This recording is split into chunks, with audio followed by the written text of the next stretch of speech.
Guys, good evening everyone. Ayun mga guys, no, may natira pa po akong suman. Yan mga guys, no. So, bali, gumawa po kasi ako ng suman ngayon guys, no. Bali, 1 kilo lang po kasi yung ginawa ko kasi nag-try lang po ako, no. Sabi ko kasi baka mamaya hindi ko maibenta, no. Pero thank you Lord. Ayan, sa mga bumili, maraming pong salamat. Talaga naman, no.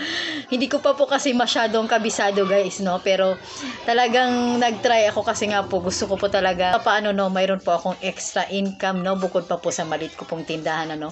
At saka at the same time mga guys, no, gusto ko rin pong matuto man kayo dyan. Happy lang guys kasi ano, nakabenta ko guys. Ayan, no. Ito tayo mga guys. Kasi guys, no, yung mama ko kasi guys, no, mahilig kasing magluto ng suman. Talagang recipe to ng aking mother, no. Tsaka yung suman kasaba guys, no. Kaya naisipan kong gumawa kasi may tindahan po ako, no. So, para naman maiba, no, di ba? Paano guys, no, mayroon din akong pinagkaabalahan. At the same time, natututo ako, di ba?